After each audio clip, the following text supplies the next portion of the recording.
सीधी साधी अनपढ़ औरत अचानक हो गई दीवानी। वाह। सुनिए एक कहानी।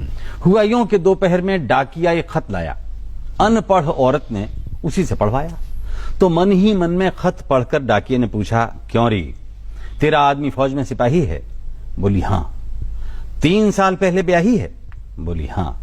शादी के 2 महीने बाद ही फौज से बुलावा आया? बोली हां।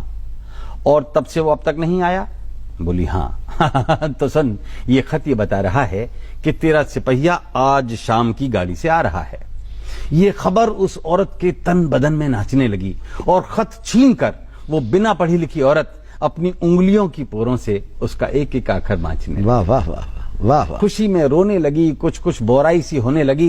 कभी इधर भागे, कभी उधर भागे, कभी ठगी सी ठहर जाए, सोते से जागे। खबर किस किस को सुनाए, कुछ समझ ही न पाए। नहीं नहीं नहीं नहीं नहीं नहीं नहीं, खबर किसी को नहीं सुनाऊंगी, सुनाऊंगी तो मारी जाऊंगी। घर बाहर वाले सब घेर लेंगे, मेरे पास आने नहीं देंगे। मैं तो दरवाजा बंद करके यहीं पे रिझाऊंगी। उसके लिए बढ़िया सी रसोई पकाऊंगी, अपने हाथ से खिलाऊंगी, पंखा झलूंगी और पानी पिलाऊंगी। हाय राम, क्या चीज सबसे ज्यादा अच्छी लगती है उसको? क्या बनाऊं, क्या खिलाऊं, क्या पिलाऊं? अरे दैया, बात कितनी खराब है। उसकी तो सबसे प्यारी चीज शराब है। मना करने पर भी रोजमर्रा लाता था। शाम होते ही वो तो ठर्रा चढ़ाता था। पर अब ऐसी चीज किससे मंगवाऊं? खातिर करनी है तो एक दिन की छूट दे दूंगी, कुछ उल्टी सीधी नहीं कहूंगी, लेकिन ठर्रा कहां से आए? ऐसी चीज भला किससे मंगवाए? तभी उसे ध्यान आया कि ज्यादा न पी जाए, इस डर से उसने एक बोतल छिपा दी थी, पेड़ के नीचे दबा दी थी। तो वो दौड़ी दौड़ी गई और बोतल निकाल लाई और खातिरदारी में ऐसा निखार लाई कि उसने बक्से पर एक कपड़ा बिछा दिया और बोतल के साथ गिलास रख के सजा दिया। और इंतजारी की बेकरारी में सोचने लगी कि एक बार तो उसने मुझसे भी कहा था कि पी। मैंने कहा था नहीं जी, तो उसने जबरदस्ती की। गिलास मुंह से लगाया था, मैंने फोड़ दिया तो मेरे ऊपर हाथ उठाया था। हालांकि बाद में पछताया था।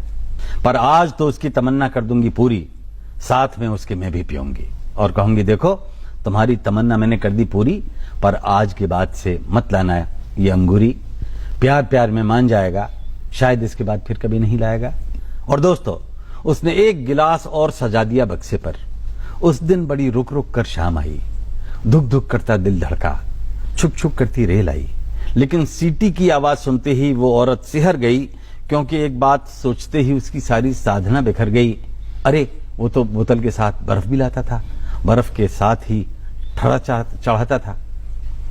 अब बर्फ किससे मंगवाऊं? चलो खुद ही ले आऊं। तो उसने लंबा घूंघट काढ़ा और बर्फ लेने दौड़ गई। पर इधर तो कुछ और ही बात हुई। पीछे से सिपाही आया, खुला दरवाजा, बक्से पर बोतल, 2 खाली गिलास।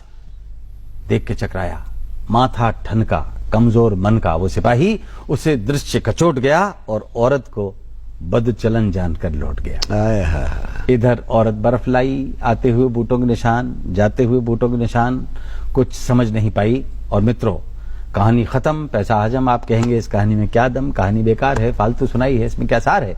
तो मित्रों, चमन के मित्रों, ये कहानी मैंने आपको इसलिए सुनाई है कि आप इतने सारे लोग इसे सुने और कभी संयोग से किसी गली में, सड़क पर, मोहल्ले में या बाजार में वो फौजी आपको मिले तो उसे असलियत बता देना, उसे समझा देना कि तेरी औरत आज भी तेरे आते हुए बूटों के निशानों पर उंगलियां फिरा रही है और तेरे जाते हुए बूटों के निशानों को अपने आंसुओं से मिटा रही है। लौट जा, लौट जा, लौट जा, उसका बहुत ऊंचा चरित्र है।